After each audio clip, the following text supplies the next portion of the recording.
Assalamualaikum warahmatullahi wabarakatuh.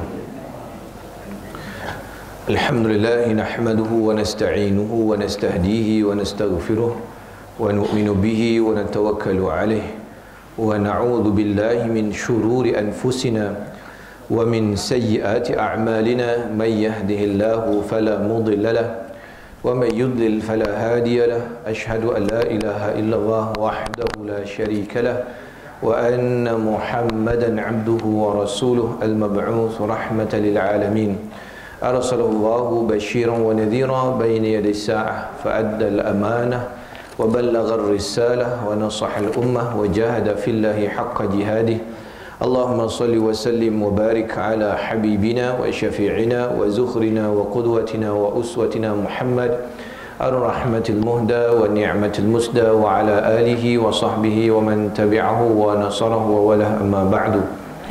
Yang dihormati Tuan Imam, Tuan Bilal, pengerusi dan jawatan kuasa surau, Tuan-tuan haji, perempuan hajah, muslimin muslimat yang dirahmati oleh Allah Subhanahu wa taala sekalian.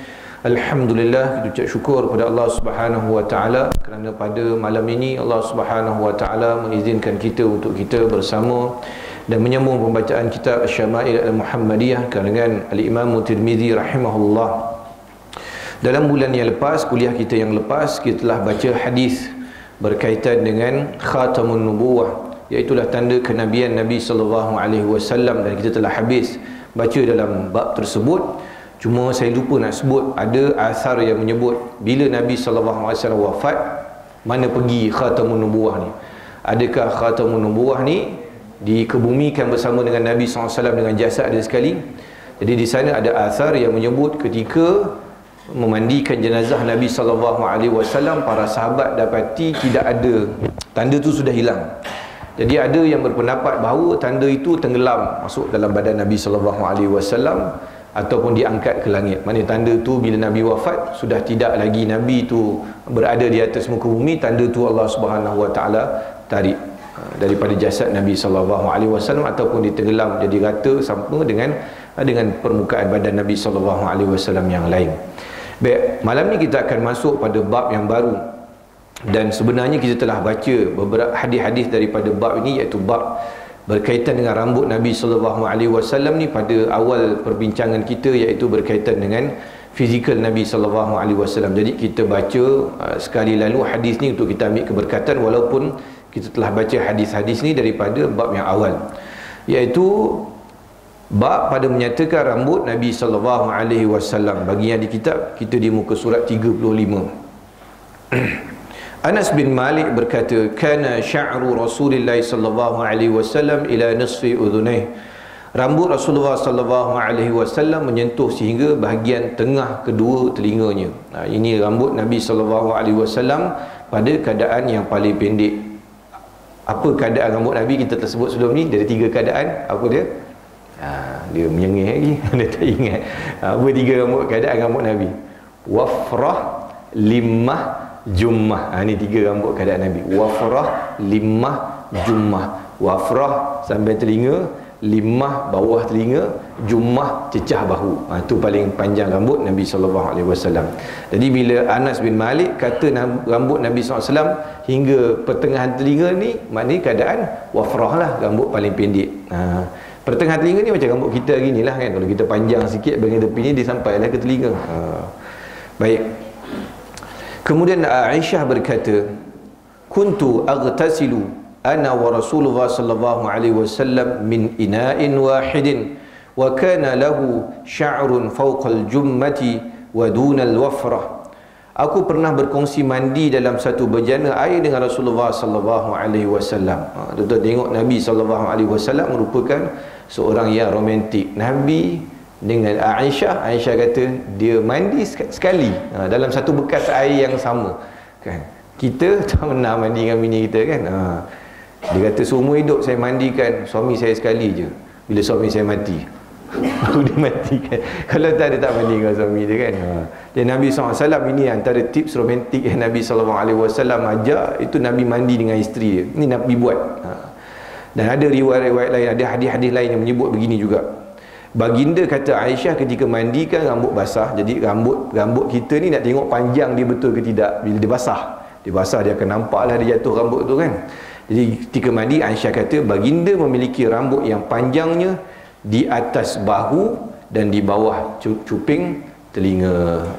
Dia atas, tak cecah bahu, atas sikit daripada bahu, tapi bawah cuping telinga. Maknanya dia sampai ke paras leher ni lah, pertengahan leher. Ini pun keadaan rambut Nabi SAW juga. Hadis ni sahih. Baik. Al-Barra bin Azib berkata, kana Rasulullah SAW marbu'an bu'aid ma bainal mankibain wa kanat jummatuhu tadribu shahmata udhunaih. Rasulullah SAW seorang yang memiliki bentuk tubuh sederhana, kedua-dua bahunya bidang, ini kita telah bahas sebelum ni, dan rambutnya yang terurai menyentuh kedua cuping telinganya. Hadis ni hadis sahih. Baik. Qatadah berkata, qultu li Anas kaifa kana sya'ru Rasulillah sallallahu alaihi wasallam, qala lam yakun bil ja'di wala bis sabti wa kana yablughu sya'ruhu shahmata udhunaih. Aku bertanya kepada Anas bin Malik bagaimana rambut Rasulullah sallallahu alaihi wasallam. Anas menjawab, rambutnya tidak keriting dan tidak lurus kaku, panjang rambut baginda menyentuh kedua-dua cuping telinganya. Ummu Hani binti Abu Talib berkata, qadima Rasulullah sallallahu alaihi wasallam Makkah qadmatan walahu arba'u ghadair. Yang ni kita jarang dengar hadis ni. Nabi SAW kata Ummu Hani binti Abu Talib, yang ini sepupu Nabi SAW, adik-beradik dengan Sayyidina Ali bin Abi Talib. Apa nama? Abu Talib ni dia ada ramai anak. Jadi kita akan jumpa ramai orang yang akan nama binti atau bin Abu Talib. Dan yang biasa kita dengar Ali je lah. Sebab Ali tu sepupu Nabi SAW dan menantu Nabi SAW. Sebenarnya dia ada ramai lagi adik-beradik dia. Sebab tu bila Nabi SAW, mak dia meninggal, atuk dia jaga. Lepas atuk dia meninggal, dia duduk dengan Abu Talib kan. Itu yang cerita. Abu Talib ni anak dia ramai. Dan bila Abu Talib, isteri pada Abu Talib bagi makan pada anak dia, anak-anak Abu Talib ni berebut. Boom, serbu. Anak ramai. Jadi bila isteri hidup, serbu. Nabi SAW pada ketika itu, Nabi ni akhlak dia sejak daripada kecil lagi. Jadi dia tengok orang berebut, dia tak nak makan. Jadi barulah Abu Talib dia perasan, anak saudara dia seorang ni dia tak suka berebut. Maka isteri Abu Talib mengasingkan makanan khas kepada Nabi SAW. Dan lepas dia dewasa sikit, umur dia lebih kurang 18 tahun, Nabi SAW mula ambil upah jaga kambing. Kenapa? Kerana nak ringankan beban pakcik dia Abu Talib ni tadi, dah lah anak ramai. Kemudian dia kena jaga maintenance, Kaabah, jaga jemaah haji, semua kena pakai duit sendiri pada zaman tersebut. Jadi itu cerita dia. Cerita berkaitan dengan anak Abu Talib ni tadi. Baik. Kata Ummu Hani ni tadi, ni satu cerita yang rare lah hadis ni.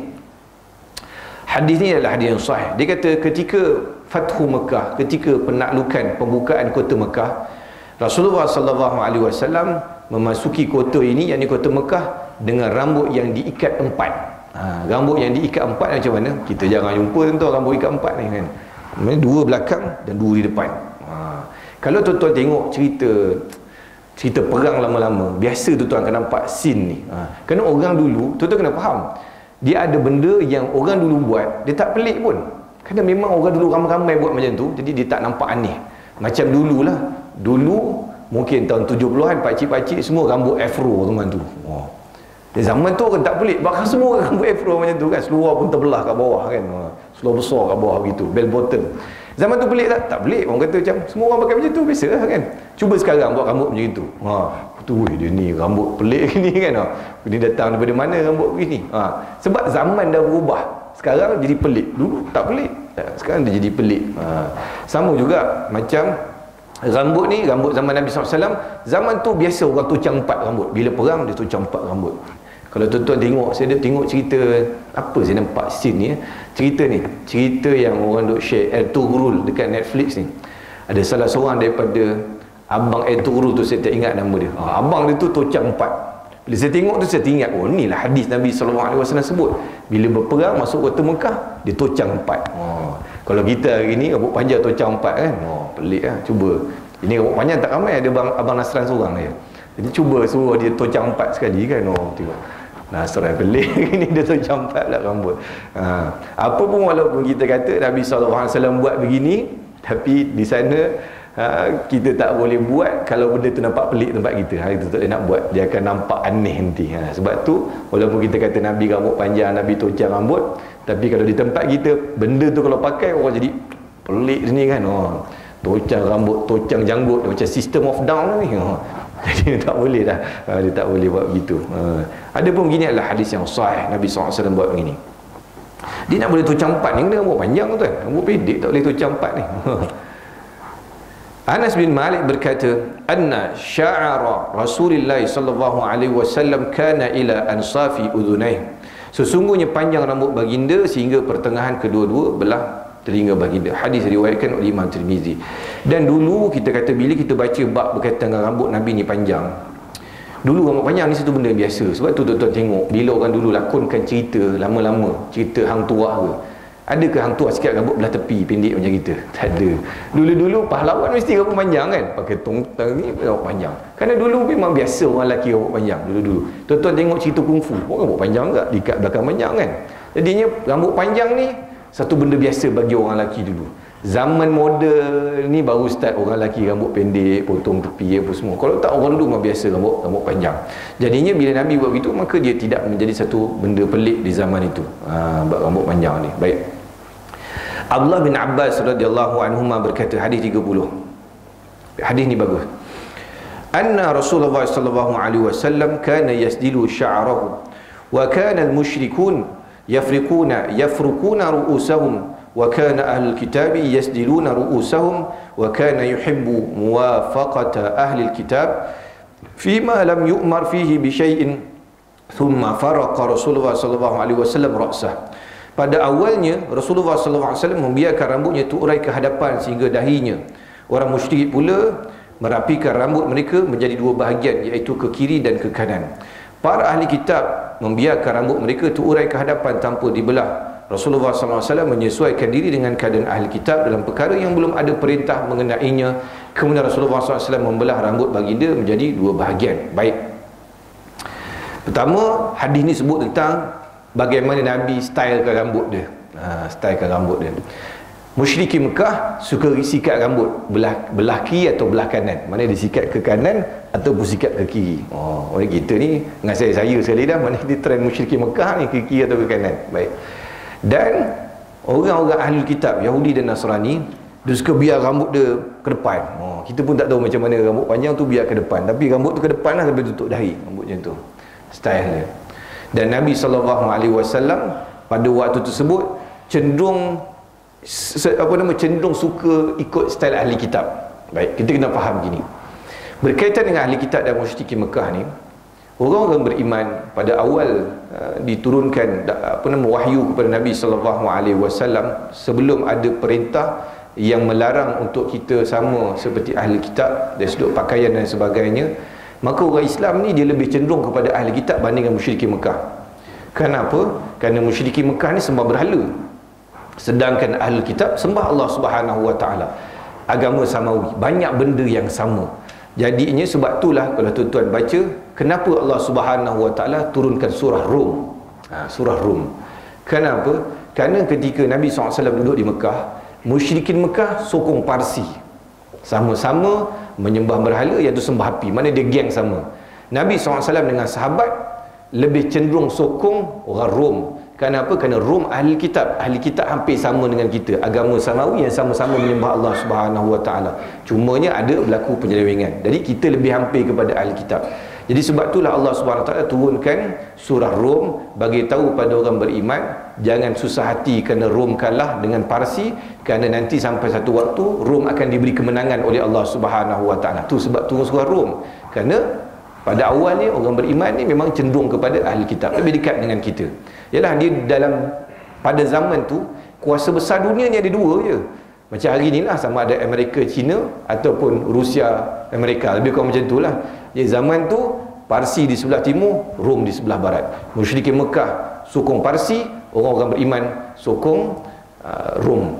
Dan Nabi SAW sendiri, bila ada sahabat-sahabat yang dapat satu cerita, contohnya dia tanya, ya Rasulullah, Aku dengar cerita begini-begini daripada ahli kitab mengajar. Kerana ahli kitab ni dia mengajar kitab juga. Nama pun ahli kitab kan. Jadi dia mengajar kitab juga.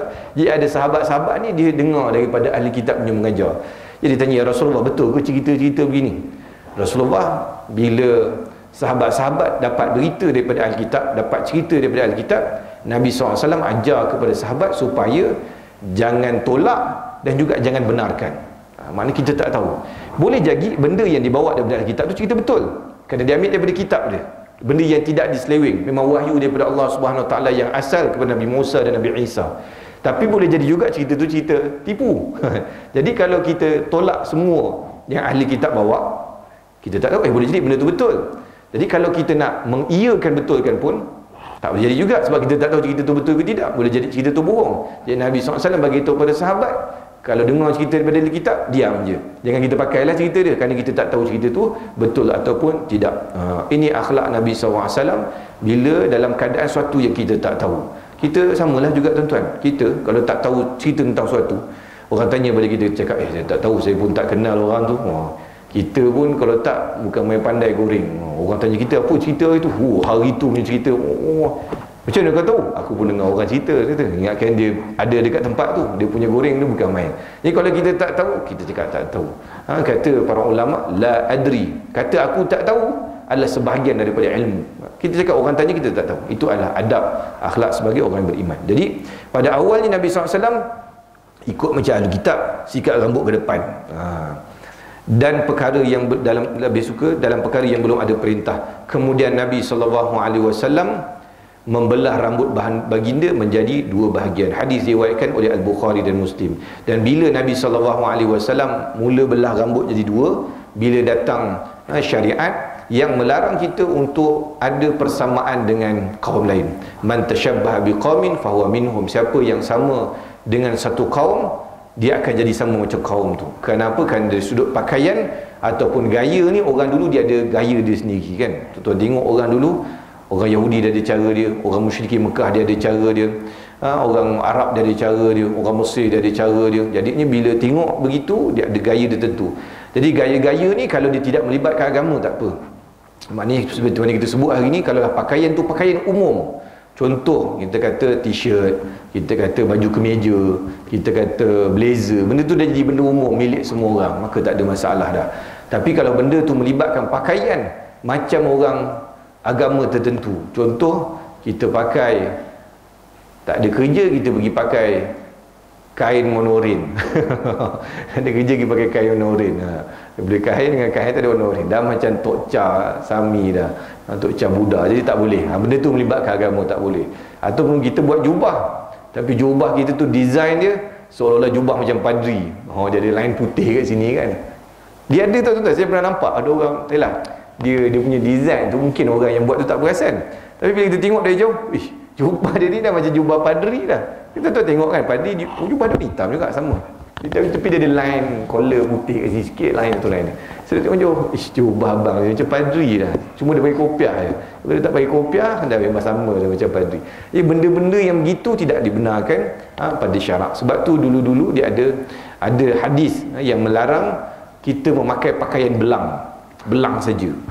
Pakai baju belang macam zebra tu kan, tak boleh, tidak dibenarkan. Kerana zaman tu orang Yahudi pakai baju belang. Orang Yahudi suka baju belang-belang. Tapi kalau dia belang-belang halus tak apa. Kerana Nabi SAW pun pakai baju ada belang-belang halus. Yang Nabi SAW larang tu yang belang terang-terang macam baju penjara kan. Kalau kita tengok cerita kartun kan, baju penjara dia macam nyamuk Aedes kan, hitam putih. Yang tu tidak dibenarkan pada zaman tu. Pada zaman sekarang itu dah tak ada apa-apa lah. Dia tidak memaksudkan apa-apa. Sebab itulah kita sebut juga begitu juga dengan salib. Salib pun, salib yang betul-betul salib Kristian tu, yang tu tak boleh. Yang tu memang jelas lah. Bahkan almarhum Profesor Dr. Yusuf Qardawi, dia ambil bahawa kalaulah benda tu macam salib tapi dia tidak bermaksud salib, maka benda tu tidak ada masalah. Contoh macam logo kereta Chevrolet, dia nampak macam salib tapi dia bukan salib, itu logo kereta, itu tidak ada masalah. Ataupun logo bendera negara, kata Dr. Yusuf Qardawi, bendera negara kan ada yang macam salib kan. Datuk Yusof Qaradawi kata dia tidak melambangkan agama, dia melambangkan negara. Jadi ini simbol tu lebih kepada melambangkan negara, maka tidak ada masalah benda-benda yang begitu. Ini pendapat almarhum Datuk Yusof Qaradawi. Baik. Jadi lepas daripada turun dalil melarang, maka Nabi SAW buat rambut style sendiri, iaitulah rambut belah tengah. Dulu ramai orang rambut belah tengah kan. Sekarang ni tak ada dah. Saya ingat zaman saya sekolah rendah kot, tahun 90-an itu, zaman tu David Beckham suka rambut belah tengah. Siapa lagi? Tom Cruise ke rambut belah tengah. Jadi ramai orang semua rambut belah tengah zaman tu kan. Sekarang ni tak jumpa dah orang rambut belah tengah ni. Orang rambut sikat biasalah, sikat tepi ataupun terpacak pula sekarang kan. Orang kata rambut sikat tepi ni mudah kena tipu. Nampak muka baik sangat kan. Mudah kena scam. Baik. Hadis yang ke-31, Ummu Hani berkata, Ra'aitu Rasulullah sallallahu alaihi wasallam za safaira arba'in. Aku melihat Nabi sallallahu alaihi wasallam rambut diikat 4. Ditocang 4. Hadis ini diriwayatkan oleh Abu Daud, Tirmizi, Ibn Majah. Tirmizi kata hadis ni hasan gharib, dan hadis ni adalah hadis yang sahih. Baik. Ini habis dalam bab rambut Nabi SAW. Baik. Kita masuk pada bab yang baru, iaitu dalam bab Nabi SAW merapikan rambut. Kuntu urajjilu ra'sa sya'ra Rasulullah sallallahu alaihi wasallam wa ana khaidun. Aku pernah menyisir rambut Nabi sallallahu alaihi wasallam, dan pada waktu itu aku khaid. Hadis ni hadis sahih, diriwayatkan oleh Bukhari, Muslim dan Tirmizi dan juga Nasa'i. Baik. Maka tidak ada masalah. Seorang ini walaupun dia dalam haid, dia menyikat rambut suami dia, tak ada masalah. Dan hadis ni ketika bila? Sebab tu tuan-tuan pergi dekat Masjid Nabawi, tuan-tuan pergi dekat Raudah, dia ada ada satu ustuanah tu, dia panggil ustuanah sarir, iaitulah tiang, dipanggil tiang sarir ni, tilam ataupun katil lah, sarir. Jadi kenapa dipanggil tiang tu tiang tilam ataupun katil? Kerana tiang tersebut merupakan tiang Nabi SAW selalu i'tikaf di situ. Tiang tu dekat mana tuan-tuan? Tiang tu kalau tuan-tuan masuk Raudah, depan tu menghadap kiblat, tiang tu yang rapat dengan makam tu. Tiang yang pertama, tiang kedua, tiang ketiga. Tiang yang pertama depan sekali tu, itu Ustuanah Sarir nama dia. Jadi kat situ ada tulisan lah, kalau tuan-tuan pergi, dekat situlah Nabi SAW selalu bersandar, dan hadis ni sebut pada ketika itu. Maknanya Nabi SAW sandar dekat tiang Masjid Nabawi tu. Rumah Nabi kan melekat dengan Masjid Nabawi. Jadi daripada rumah, Aisyah duduk dalam rumah, Nabi duduk dalam masjid. Tapi Aisyah boleh sikat rambut Nabi daripada masjid. Faham tak tuan-tuan kan? Contohlah macam ni lah melekat ni kan. Nabi sandar dekat tiang, Aisyah daripada luar, daripada rumah, boleh sikat rambut Nabi SAW. Nampak? Punyalah romantik Nabi SAW dengan isteri dia. Kita pernah isteri kita sikat rambut kita kan. Dia kata belajar hadis ni, nak sikat jugalah rambut suami. Tadi tengok buka-buka kopiah, suami tak ada rambut dah. Dia tak boleh nak sikat rambut suami dah terlambat kan. Dia waktu muda tengah rambut banyak, dia tak nak sikat, dah tak boleh dah, dah terlambat dah. Baik. Anas bin Malik berkata, kana Rasulullah sallallahu alaihi wasallam yukthiru dahna ra'sihi wa tasriha lihiyatihi wa yukthiru al-qina'a hatta ka'anna thawbahu thawbu zayyatin. Rasulullah SAW kerap memakai minyak di rambutnya, merapikan janggutnya, dan sering memakai kain qina', yakni kain lapik seperti sapu tangan yang diletakkan di bawah kepala, di bawah serban, di atas kepala bawah serban, supaya tidak tercemar oleh minyak, sehingga seolah-olah kain qina' tu macam Nabi, seperti kain orang jual minyak. Kain orang jual minyak. Kita di sini Nabi SAW ni, Nabi pakai minyak apa? Rambut? Minyak zaitun. Minyak zaitun. Jadi minyak zaitun ni dia tak macam minyak rambut kita lah hari ni kan. Minyak zaitun ni memang dia berminyak sungguh kalau kena kat tangan. Jadi Nabi memang pakai minyak rambut yang banyak. Nabi pakai sampai rambut Nabi nampak kemas betul, melekat. Bila rambut panjang dia pakai minyak, dia nampak betul-betul melekat, kemas. Kalau dia tak minyak, rambut tu akan berebang kan. Rambut kering dia akan berebang. Jadi Nabi SAW dia pakai minyak dengan banyak. Nabi bukan sekadar pakai dekat kepala dia saja, bahkan Nabi pun rapikan janggut dia. Jadi janggut dia kemas. Nampak? Sebab tu bila sunnah ni, kita ikut cara Nabi SAW, automatik dia akan nampak kemas. Kita nak boleh janggut panjang, tapi janggut kita bersepah sekali hingga misai, dan macam orang baru keluar daripada gua, masuk sampai ke mulut gitu. Dia tak berapa cantik lah begitu kan. Kan nanti kita akan baca satu hadis Nabi suruh Abu Hurairah, potong sikit misai kau boleh tak? Abu Hurairah ni dia sibuk kan, dia ni sibuk belajar sana sini, jadi sampai dia tak sempat nak potong misai je. Nabi tak suka orang misai bersepah. Satu hari Abu Hurairah ni datang nak jumpa Nabi SAW, nak bagi tahu waktu solat. Nabi kata, Abu Hurairah, kau potong misai kau tak, aku potong. Nabi bawa kayu sugi, Nabi nak buat supaya tanda ke sini, Nabi nak potong pakai kayu sugi tu, buat penanda dekat situ. Nabi tak suka orang bersepah janggut dan juga misai ni. Ya, Nabi SAW ratakan janggut dia dengan minyak zaitun, dan disebabkan minyak zaitun ni dia berminyak, kalau kita pakai atas kopiah kita bukan berminyak sekali. Jadi Nabi buat apa? Nabi letak satu lagi kain macam sapu tangan, kemudian baru Nabi letak kopiah buat alas, supaya kopiah tu tak berminyak kan. Saya dulu selalu kena marah dengan bini sebab sarung bantal berminyak kan. Kita pakai minyak. Kadang kita bukan tidur balik kerja kejap tu, yang tu berminyak tu, rambut tengah berminyak, kita pun tak sempat shampoo ke, tak sempat mandi, kita pun tidur. Isteri kata, tengok bantal saya dengan bantal abang, tengok bantal saya punya bersih, tengok bantal abang je macam orang kerja bengkel, berminyak sekali. Nampak macam mana rambut kita berminyak kan. Yang Nabi SAW nak elak kopiah ni dari berminyak, jadi Nabi letak satu kain, nama dia kain qina, Nabi alas, Nabi tutup. Sahabat kata, kain tu punya berminyak macam Nabi ni jual minyak. Faham tak tuan? Orang jual minyak macam dulu, memang berminyak lah tangan dia kan, mata berminyak. Yang Nabi, sahabat kata kain tu dah macam kain orang jual minyak dah, berleming sekali dengan minyak. Ini cara Nabi SAW. Lepas tu sahabat-sahabat kata, kalau Nabi SAW dalam keadaan minyak rambut, hampir tak nampak perubahan Nabi, kerana berkilat nampak kan. Ummul Mukminin Aisyah berkata, in kana Rasulullah sallallahu alaihi wasallam la yuhibbu tayammuna fi tuhurihi idza tatahhara wa fi tarajjulihi idza tarajjal wa fi inti'alihi tana'ulihi idza ta'ala. Rasulullah SAW suka memulakan anggota yang sebelah kanan semasa bersuci, menyisir rambut dan memakai sandal, yang ini pakai selipar. Hadis adalah hadis sahih riwayat Al-Bukhari, Muslim, Abu Daud, Tirmizi, Ibn Majah dan An-Nasa'i. Baik, ini adalah sunnah Nabi SAW. Nabi kalau buat apa sekalipun, Nabi akan mulakan belah kanan, iaitu afdal. Buat apa sekalipun, makan, sikat rambut, ambil wudu, apa pun Nabi akan mulakan dengan belah kanan. Jadi itu kaedah yang dibuat, maknanya walaupun benda tu tidak ada zaman Nabi SAW, contohnya kita kata pakai jam tangan. Pakai jam tangan kan, Nabi tak ada jam tangan, tapi para ulama kata walaupun Nabi tak ada jam tangan, tetapi Nabi suka pakai kanan, maka boleh pakai belah kanan. Pakai belah kanan dengan tujuan Nabi suka pakai belah kanan, kita pun mula ke belah kanan. Tapi tuan-tuan kena ingat, benda ni dia tidak ada dalil lah. Maknanya bukan mesti pakai jam tangan belah kanan, tidaklah. Cuma ikut keselesaan. Kalau kita kata kita suka Nabi SAW sebab Nabi buat belah kanan, silakan. Tapi kalau tak boleh, tak apa, kita nak buat macam mana. Jam tangan ni dia personality seseorang, tuan-tuan tau. Dia bukan sebab apa, ada benda yang kita selesa, ada benda yang tak selesa. Dia bukan suka-suka kan. Dia personality seorang tu. Ada orang memang dia selesa tangan kanan. Saya sebelum jumpa hadis ni pun memang saya pakai jam tangan kanan. Daripada dulu-dulu bila kecil-kecil pakai jam tangan kanan, tak kerti pakai belah kiri. Tadinya ada orang yang tak boleh. Dia kata tangan kanan ni, kata kalau jam mudah tersenggung lah langkah apa semua. Tu terpulang pada dia lah.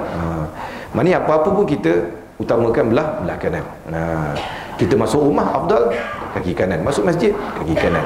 Apa-apa mulakan dengan belah kanan. Bahkan kalau kita salam orang pun, salam orang belah kanan dulu, afdal. Tapi kalau orang sebelah kanan tu lambat, kawan kita sebelah kiri dia menunggu tangan, salam dia dulu, kesian kat dia kan. Dia benda tu bukanlah sampai wajib. Cuma Nabi suka mulakan apa pun, Nabi akan mulakan belah kanan. Jadi kita kalau apa pun yang boleh ambil dengan belah kanan, ambil mulakan dengan sebelah kanan dulu. Cuma kita masuk kereta, kita kena masuk kaki kiri Malaysia. sebab kereta kita duduk tapi kereta kita duduk belah kanan, steering, tak duduk belah kiri. Cuma kita kena masuk kereta, tak boleh masuk kereta belah kanan kaki. Ustaz, kita masuk rumah kaki kanan, masuk masjid kaki kanan, masuk kereta kaki kiri. Cubalah masuk kereta kaki kanan kalau nak buat kan. Berpusing dalam tu kaki kan. Tak boleh, tak apa, jangan paksa diri.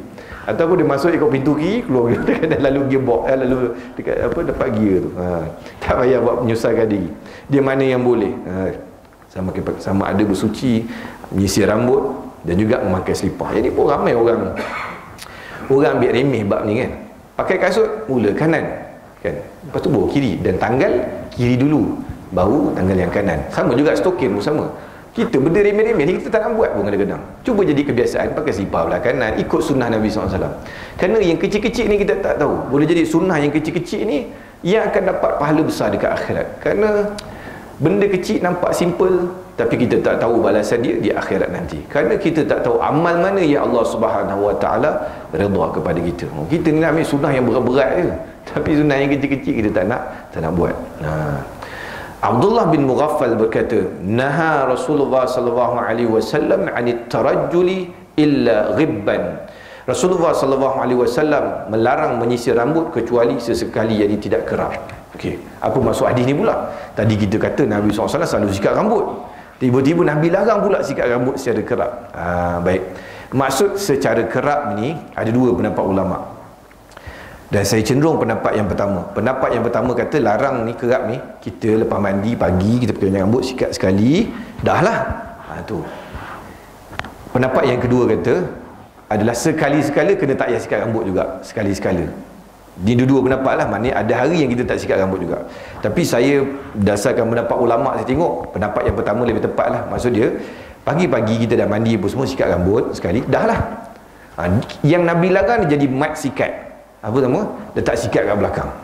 Kejap-kejap tengok cermin sikat, kejap-kejap tengok cermin sikat. Yang tu yang Nabi larang. Kenapa? Kerana satu, bersikat sangat ni, berhias sangat ni bukan kerja orang lelaki. Ni kerja orang perempuan. Orang lelaki ni dia lagi brutal, lagi nampak ganas kan, lagi nampak kelelakian dia, lagi nampak rampung dan tiup angin apa semua tu, nampaklah dia tu punya kelelakian. Tapi kalau lelaki ni rambut pun duk berhias, berkilat, muka pun tak ada apa nama, tak ada parut, tak ada apa, nampak macam jambu sangat lah. Ni bukan orang lelaki lah kan. Kalau kita dulu orang lelaki ni, lagi brutal orang lelaki tu, lagi botak kepala, lagi muka dia toreh kat sini. Kita kata ini lagi betul-betul lelaki ni kan. Tapi sekarang ni dia dah jadi trend pula. Orang lelaki ni jadi lelaki metroseksual. Dia berhias lebih daripada perempuan pula. Shampoo dia ada dengan atas meja tu, ada dengan moisturizer lah, apa benda semua. Kita ni orang lelaki ada pencuci muka pun lelaki bagus lah sebenarnya kan. Tuala kita ada satu je. Tuala tu lah kita buat lap lepas kita istinja, tuala tu lah buat lap muka. Sikit lagi tuala tu dia buat cat minyak hitam kereta je, dia tak buat. Kalau tak cukup komplit. Jadi orang lelaki ni dia tak perlulah terlalu berhias sangat, kerana itu adalah fitrah orang perempuan, bukan fitrah orang lelaki. Cuma kita kena pastikan diri kita dalam keadaan kemas. Sekali-sekala, mungkin lepas solat, rambut kita tadi ambil wuduk, bersepah, kita sikat balik, itu tak apalah. Yang tak boleh adalah sentiasa pantang nampak cermin nak sikat, pantang nampak cermin, kejap-kejap ambil gambar selfie apa semua. Itu bukan kerja orang lelaki tuan. Itu kerja awet-awet orang perempuan. Orang perempuan tak apa macam tu, dia nak sentiasa berhias, kejap-kejap dia buka dia punya side mirror tu kan, apa bedak compact tu kan, ambil tu lah, tak apalah. Itu memang orang perempuan, memang dia fitrah dia berhias. Tapi orang lelaki bukan begitu, dan Nabi SAW larang.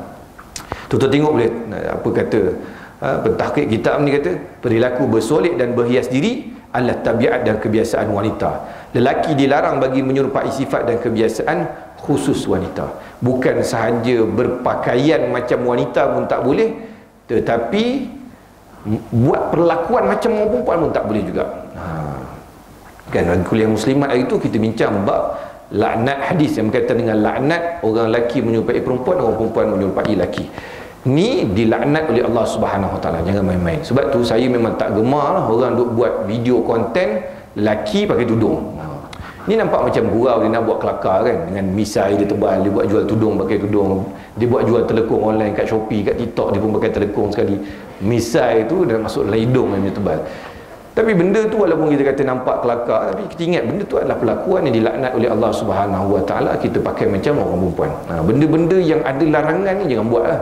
Benda-benda yang tidak ada larangan pada agama, terpulang kita nak buat kan, benda tu harus, tak ada masalah. Tapi memang ada dalil yang melarang, maka kita jangan buat. Benda tu adalah terang-terang haram. Baik. Kemudian seorang sahabat Nabi SAW berkata, anna nabiyya sallallahu alaihi wasallam kana yatarajjalu ghibban. Sesungguhnya Rasulullah sallallahu alaihi wasallam menyisir rambutnya sekali-sekala, iaitu tidak kerap. Tidak kerap ni sama juga macam tadi yang kita sebut tadi lah. Nabi SAW hanya pada waktu-waktu tertentu saja Nabi menyikat rambut. Baik, kita masuk pada bab seterusnya. Tapi kita habiskan bab rambut ni banyak sikit, kerana bab rambut ni kita telah bahas sebelum ni. Ni masuk dalam bab uban Nabi SAW. Uban Nabi ada berapa helai. Qatadah bertanya kepada Anas bin Malik, hal khadaba Rasulullah sallallahu alaihi wasallam? Qala lam yablugh dhalik, innama kana syai'an, yani syaiban fi sudghaihi, walakin Abu Bakr radhiyallahu anhu khadaba bil hina'i wal katam. Pernahkah Rasulullah SAW mewarnakan ubannya? Qatadah ni dia tanya pada Anas bin Malik, kerana Anas bin Malik lebih tahu, dia adalah pembantu peribadi Nabi SAW. Jadi dia tanya, sepanjang kau khidmat pada Nabi, kau pernah nampak tak Nabi warnakan uban dia? Anas bin Malik menjawab, baginda tidak sampai melakukannya. Nabi tak perlu buat pun, tak perlu nak inaikan uban. Kenapa? Kerana meskipun beberapa helai uban di pelipisnya, kerana uban Nabi SAW ni tak banyak. Jadi tak banyak, nanti kita akan tengok berapa helai. Maka bila tak banyak, tak perlu pun nak mewarnakan uban tersebut, kerana hampir-hampir tidak nampak uban Nabi SAW.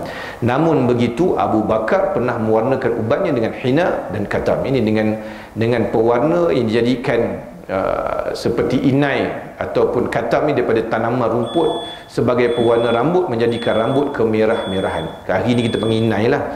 Baik, Abu Bakar buat. Baik, Abu Bakar buat kenapa? Satunya, Abu Bakar ini dia walaupun muda 3 tahun daripada Nabi SAW, tapi Abu Bakar dia nampak macam lagi tua daripada Nabi. Maknanya ketika Nabi dapat wahyu umur 40, Abu Bakar baru umur 37 waktu tu, muda. Tapi dia nampak lagi tua daripada Nabi SAW. Yalah, Nabi memang awet muda lah kan. Sebab tu dalam peristiwa hijrah, ketika Nabi SAW sampai ke Madinah, kan, orang-orang Madinah sebut tala'al badru alaina min thaniyatil wada' tu, budak-budak Madinah pergi peluk Abu Bakar. Tengok Abu Bakar tu Rasulullah. Yalah, kalau kita, kalau kata ulama' ke apa, kita rasa ulama' ni besar lah kan. Kalau kita kata orang tu ada nama Haji depan, Haji pakcik dia mesti tua kan. Macam tu juga orang Madinah yang tak pernah jumpa Nabi, bila dengar Rasulullah ni, dia ingat Rasulullah ni mesti nampak perwatakan macam tua sikit. Jadi mereka yang tak pernah jumpa Rasulullah, budak-budak ni pergi peluk kaki Abu Bakar. Dia ingat Abu Bakar tu Nabi. Sampailah dekat Mazra'ah Muzallal, dekat Masjid Quba tu, barulah nampak Abu Bakar ni dia melindungi Nabi solat daripada kena matahari. Baru orang tahu, oh yang tu Abu Bakar, yang tu Rasulullah SAW. Dan Abu Bakar ni bapa dia adalah Abu Quhafah. Abu Quhafah ni memang orang yang penuh uban putih atas kepala, bapa Abu Bakar. Jadi Abu Bakar ni dia mewarisi bapa dia, memang keturunan rambut cepat putih. Kan ada orang yang macam tu kan, memang keturunan rambut macam Sultan Azlan Shah. Jenis rambut cepat putih. Umur baru 30 dia dah start putih-putih rambut. Saya ada seorang kawan, ingat baru 3-4 tahun tak jumpa dia. Baru ni dia jumpa saya. Bila jumpa dia kata, "Ui, rambut dah putih dah banyak kan." Padahal dia lagi muda daripada kita. Rupanya bila tengok, oh bapak dia memang rambut macam tu, dia keturunan.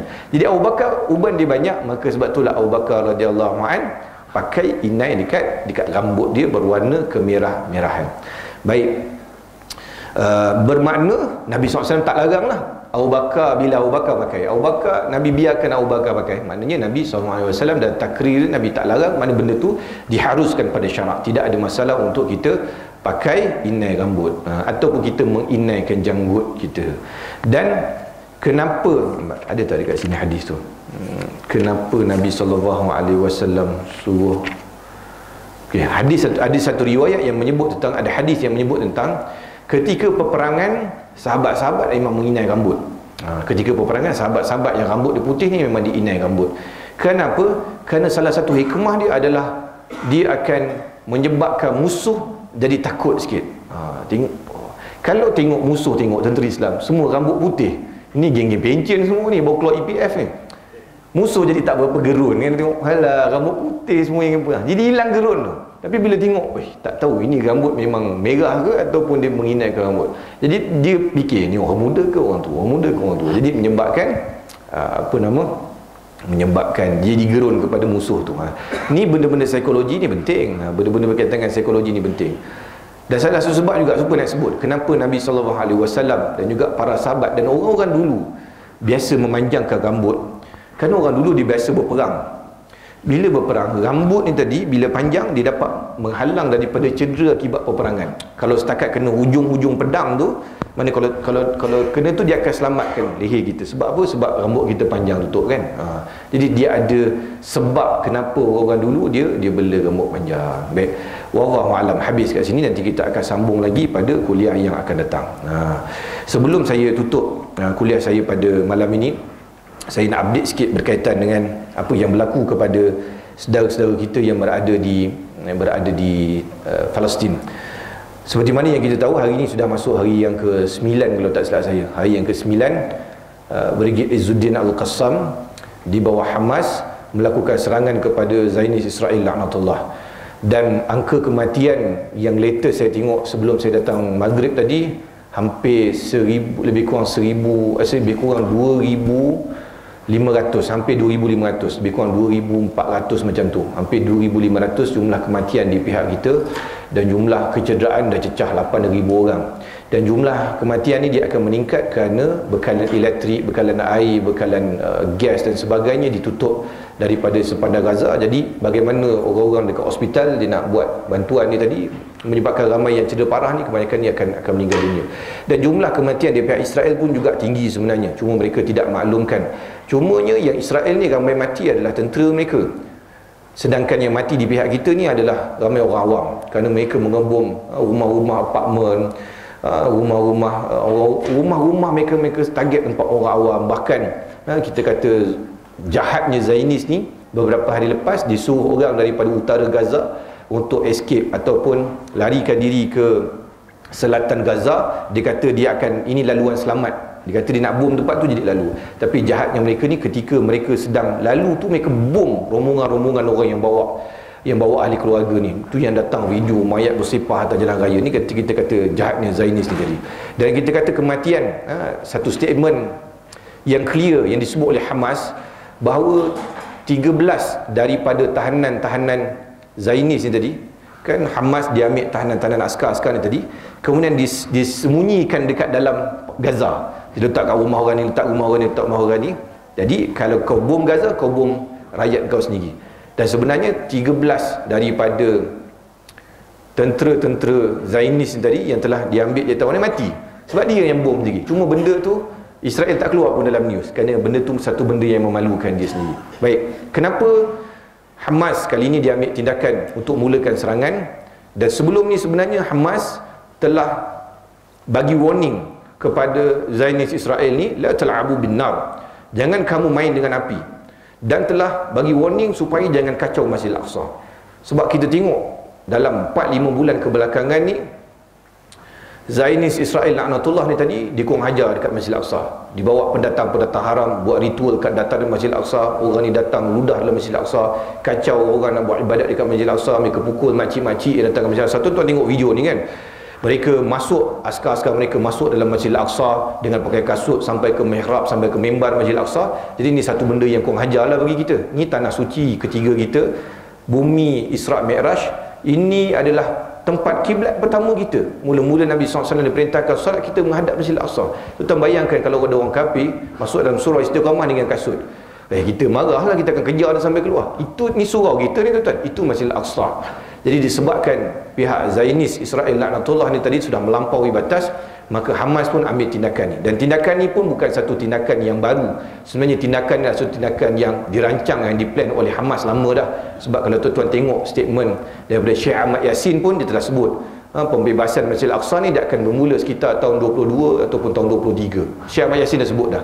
Dan 23 ni memang benda ni berlaku lah. Dan kalau tuan-tuan tengok pun bagaimana strategi yang dilakukan oleh Hamas dalam masa 10 minit ketika serangan pertama, mereka telah lepaskan 5,000 roket 10 minit. Jadi tuan-tuan, kalau dalam 5 minit pertama dah lepaskan 5,000 roket yang simpan mesti ada banyak lagi. Kenapa? Kerana itu baru introduction. Dan kenapa mereka lepaskan roket ni? Supaya bila Zionis Israel yang sibuk dekat atas, roket kat atas, dia tak perasan askar Qassam dah lepas daripada tembok tu, dan askar Qassam ni telah menawan kawasan-kawasan di darat. Dan alhamdulillah kita syukur pada Allah Subhanahu Wa Taala juga kerana usaha yang dilakukan oleh para mujahidin Brigade Izzuddin Al-Qassam ni telah membuahkan hasil. Lebih daripada 40 km kawasan asal yang ditawan oleh Zionis sejak tahun 48 kita dapat balik semula. Maknanya ada kem-kem tentera, penempatan-penempatan yang sejak 48 kita telah hilang kawasan tersebut, dirampas oleh Zionis, kita dapat semula tempat tersebut. Dan tuan-tuan, kalau tengok gambaran macam mana Palestin ni, saya ambil contohlah, yang ni adalah Masjid Al-Aqsa, dipanggil sebagai West Bank, timur tebing barat, West Bank. Yang ni letak Jerusalem, yang ni letak Masjid Al-Aqsa, duduk kat sini West Bank. Yang ni letak Gaza, tuan-tuan. Dulu semua ni milik Palestin, tapi tahun 48 selepas peristiwa Nakbah, orang Yahudi ambil sebahagian besar kawasan ni lah, sampai utara sampai bawah ni, tinggal milik umat Islam dekat sekitar Baitul Maqdis tu, dan juga Gaza yang kena kepung. Jadi kawasan ni sekarang 40 km kita telah berjaya tawan dah, mujahidin berjaya tawan, dan tinggal lagi 10 km untuk menghubungkan dia antara umat Islam yang duduk dekat Baitul Maqdis ni, dekat Jerusalem Al-Khalil ni tadi, dengan mereka yang berada dekat Gaza. Jadi kalaulah mujahidin berjaya mewujudkan koridor, maknanya laluan bersambung di antara Gaza sampai ke kawasan tebing barat, umat Islam ramai dekat situ, maka dia akan memudahkan urusan, dia akan banyak membantu dalam proses untuk membebaskan Masjid Al-Aqsa daripada cengkaman Zionis Israel laknatullah. Kita nak bebaskan, kerana peperangan ni, kata pemimpin Hamas, saya jumpa Isnin lepas, minggu lepas saya jumpa pimpinan Hamas dekat KL, mereka katakan bahawa peperangan ni bukan satu peperangan yang sekejap. Peperangan ni dia akan ambil masa yang lama. Sebelum ni peperangan dekat Gaza, bulan Ramadan Israel serang, kemudian kita balas balik dengan roket, lebih kurang 2-3 minggu kita akan stop. Kali ni dia tidak akan begitu.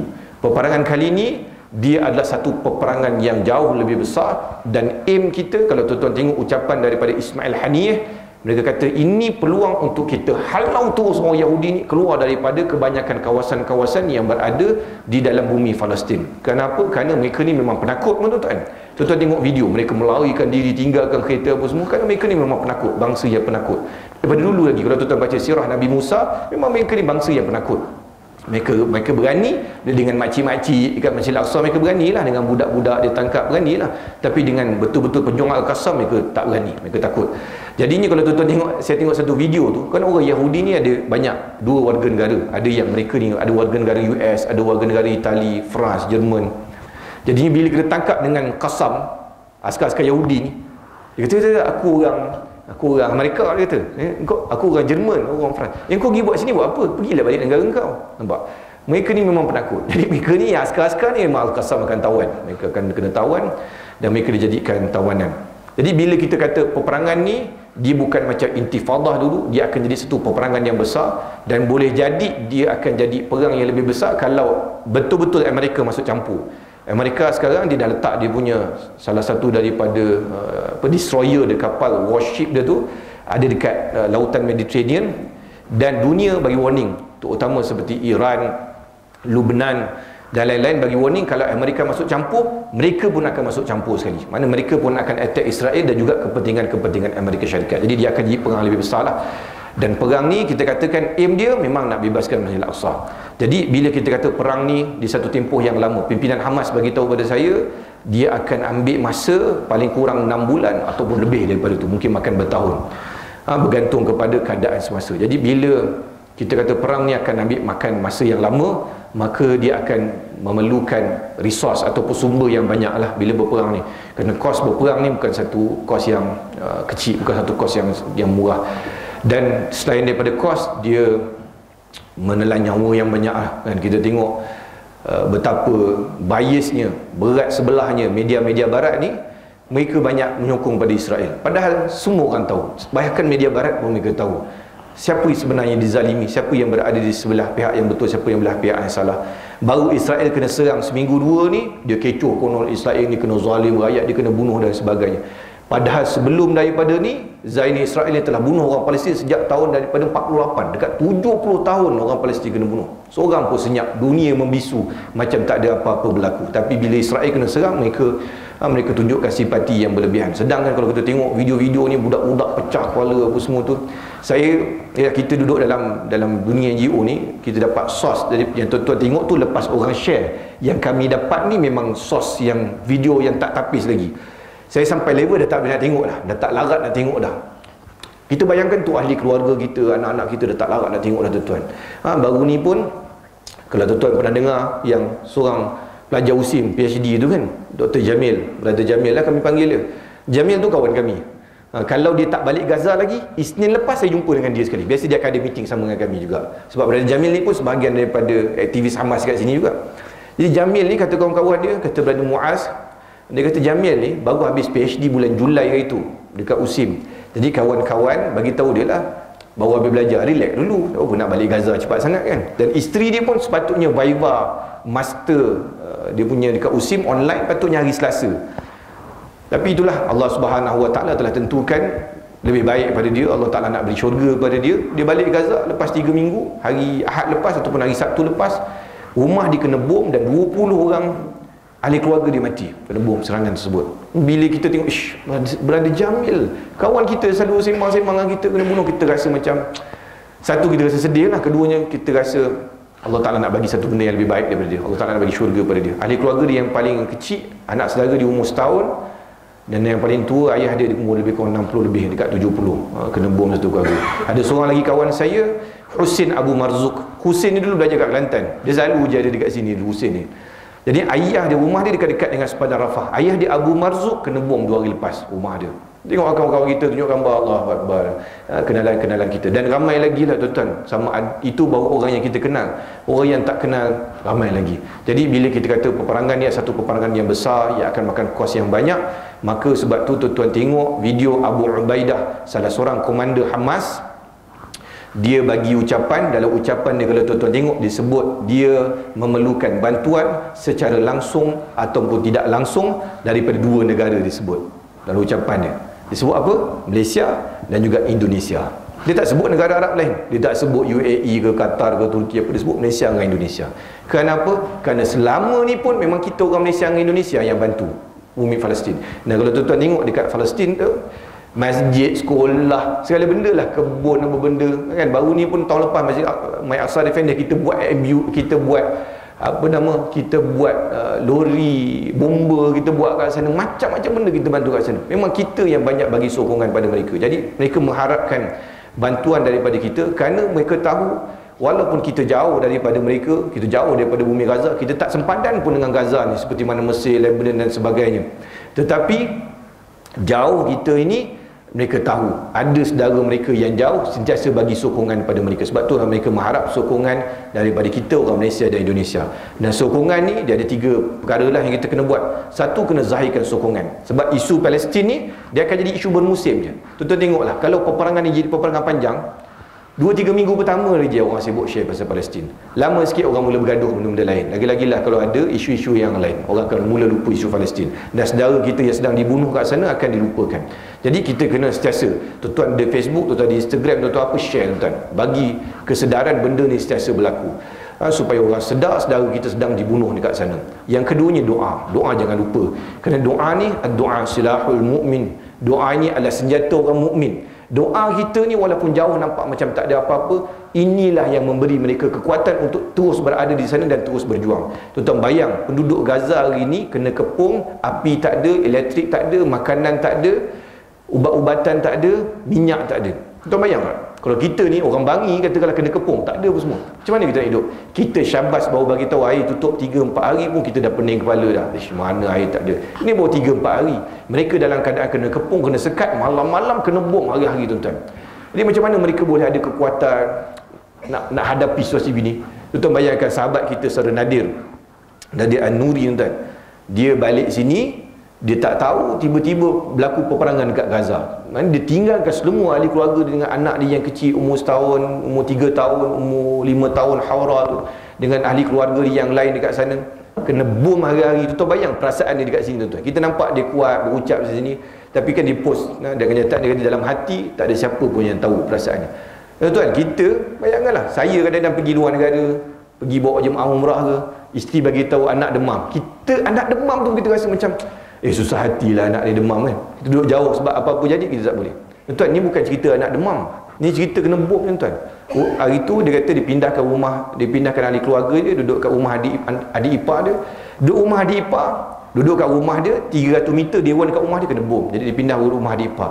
Duduk rumah adik ipar, masjid depan rumah adik ipar, depan rumah adik ipar tu kena bom, tempias sampai kena ahli keluarga dia ada yang cedera. Pindah lagi, rumah pak mentua dia kena bom, 4 tingkat habis kena bom tuan. Tuan bayang bagaimana jiwa dia macam tu tuan. Seorang ayah dengan anak kecil-kecil kat sana kena bom. Ish, kita tengok hari-hari video anak orang lain kena bom pecah kepala. Macam mana dia orang ni ada kekuatan tuan?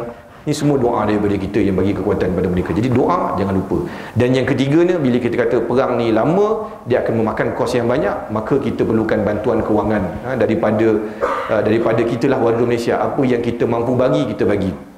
Jadinya hari ini saya ada bawa tabung sumbangan, bukan bawa lah, pinjam surau punya tabung sumbangan. Jadi tuan-tuan boleh sumbang, yang muslimat pun boleh sumbang dekat bahagian muslimat, dekat muslimin pun boleh sumbang dekat bahagian muslimin. Kenapa? Kerana kita nak salurkan bantuan ni kepada mereka, sebab mereka dah tolong berperang bagi pihak kita sebenarnya. Masjid Al-Aqsa ni bukan cerita orang Palestin punya. Tak, Masjid Al-Aqsa ni kita punya tuan-tuan. Ini tanah suci kita yang ketiga. Sepatutnya kita sekali kena pergi perang, bebaskan Masjid Al-Aqsa. Tu tanah suci. Tapi disebabkan kita ni lemah, penakut, apa semua, banyak sangat sibuk ke dunia apa semua, kita tak mampu nak berjihad kat sana. Mereka dah tolong berjihad bagi pihak kita. Jadi kita apa yang kita ada, kita keluarkan sedikit supaya benda tu kita dapat jawab depan Allah Subhanahu Wa Taala. Seperti mana apa yang dilakukan oleh burung pipit ketika Nabi Ibrahim kena bakar dengan api. Burung pipit buat apa? Dia cuma ambil air daripada paruh dia yang kecil, dia cuba padamkan api. Dan kita bertahu air yang kecil daripada paruh burung pipit tu tak akan mampu memadamkan api. Tapi kenapa? Kerana at least dia ada sesuatu yang dibuat supaya bila Allah Ta'ala tanya, dia ada reason. Ya Allah, aku telah buat begini. Nanti kalau Allah Subhanahu Wa Ta'ala tanya kita dalam keadaan Masjid Al-Aqsa ni kena tindas, dilakukan biadab oleh orang Zionis Israel, apa yang kau buat untuk bebaskan Masjid Al-Aqsa? At least kita boleh jawab depan Allah Subhanahu Wa Ta'ala, ya Allah, aku ada ni je ya Allah, aku pernah sumbang sikit, mudah-mudahan sumbangan aku ni dapat membantu meringankan beban mereka dan membantu perjuangan mereka. At least kita ada sesuatu yang kita boleh jawab depan Allah Subhanahu Wa Taala. Jadi tuan-tuan yang ada duit boleh sumbangkan dekat tabung yang ada dekat situ dan di tepi tu.